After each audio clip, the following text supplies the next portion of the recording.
Santa. Despite everything going on, he always remains peaceful.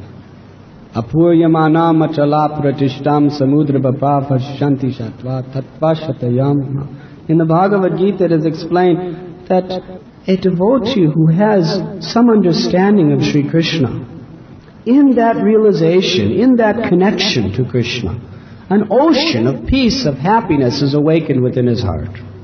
And this world, due to its nature, dualities everywhere, through the person's mind and senses, there are always happiness, distress, honor, dishonor, pleasure, pain, heat and cold.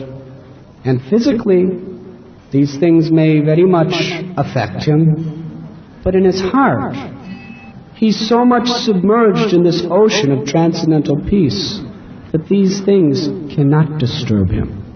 Happiness will not elate him, and distress will not depress him.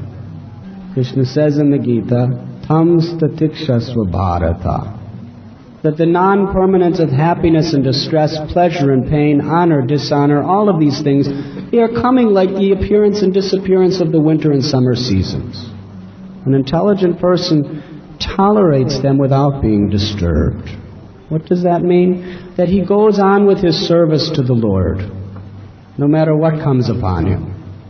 This is the difference between a sincere devotee and a devotee who is not very serious.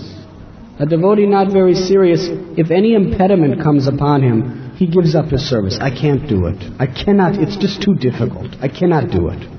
Maybe some other day, but not today.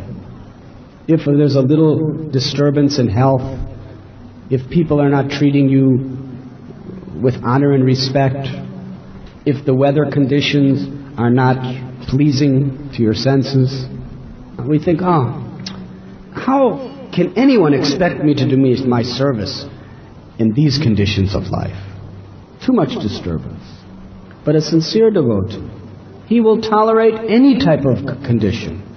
He will tolerate happiness and distress, honor and dishonor, pleasure and pain. And what does it mean that he's tolerant?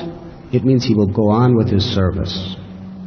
He will go on with his service to the Lord. He will go on with his service to humanity. And we see in the life of Srila Prabhupada, he was 80 years old. He was traveling all around the world, constantly, facing so many problems. Government problems, legal problems, all types of problems of health, all types of problems due to his neophyte disciples. But he never even considered, even for one day, even for one moment, not continuing his service. And we should not be so cold-hearted and impersonal to think that such a great soul is not enduring tremendous pain and suffering. On one level, there is tremendous pain and suffering. But the fact that he's willing to endure that for the sake of serving Krishna and helping others is actually his real glory. And in enduring that, the pain and suffering is there.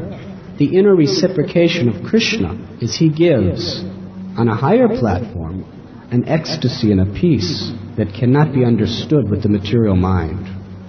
So they are both going on simultaneously.